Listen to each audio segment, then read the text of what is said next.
The year was about 52 AD when Paul left the church here in Syrian Antioch for his third missionary journey. He again traveled west through places we visited in prior episodes: Tarsus, Derbe, Lystra, Iconium, and Pisidian Antioch. According to the 18th chapter of Acts, Paul visited churches and friends throughout the regions of Galatia and Phrygia, strengthening the disciples as he went. Ultimately, he arrived at the coast of the Mediterranean Sea in the incredible city of Ephesus. Ephesus was established as a Greek colony in the 10th century BC. The city came under control of the Romans in 133 BC and was made the capital of Asia Province by Emperor Augustus in 27 BC. By the time Paul arrived, Ephesus had a population of about 200,000. It was considered one of the greatest cities in the Roman Empire, eclipsed only by Rome and Alexandria. Located at the mouth of the Cayster River and the Mediterranean coast, Ephesus was a center of commerce and trade, with roads radiating out to towns near and far. Because of its strategic position as a premier port, Ephesus would rise to become one of the most wealthy and influential cities in the Roman Empire. But the city's harbor, which used to be at the end of this road, is now completely filled with silt, and the Mediterranean coast is about 6 miles away. Paul returned to Ephesus, walking up this very road, probably in late 52 AD, and made Ephesus his temporary home under the reign of Roman Emperor Claudius.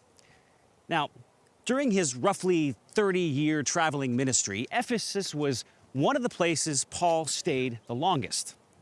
According to historian Josephus, a substantial community of Jews resided in Ephesus and had probably been here since as early as the 3rd century BC. As was his typical practice, Paul went to the synagogue to proclaim Jesus as the Messiah, the Christ. Paul entered the synagogue and spoke boldly there for 3 months, arguing persuasively about the kingdom of God. But some of them became obstinate. They refused to believe and publicly maligned the way. So Paul left them. He took the disciples with him and had discussions daily in the lecture hall of Tyrannus.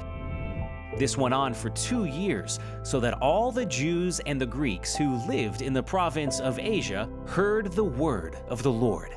Acts 19, 8-10. According to Luke, Paul taught at the school of Tyrannus here in Ephesus for 2 years. The New Testament doesn't elaborate on this Tyrannus fellow, but it was probably the name of the man who owned the school.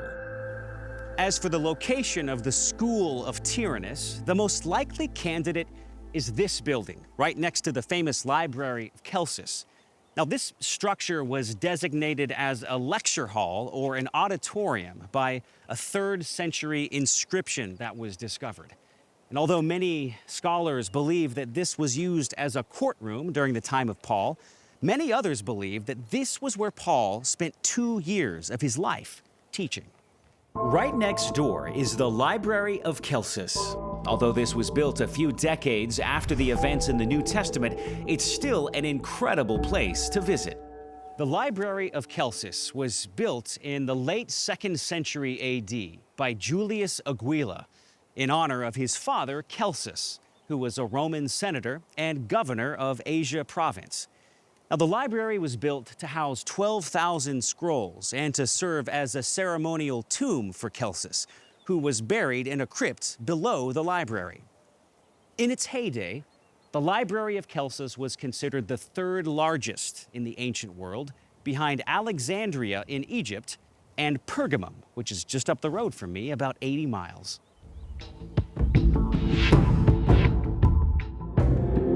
Here's an artist's rendering of what the library looked like back in the 2nd century.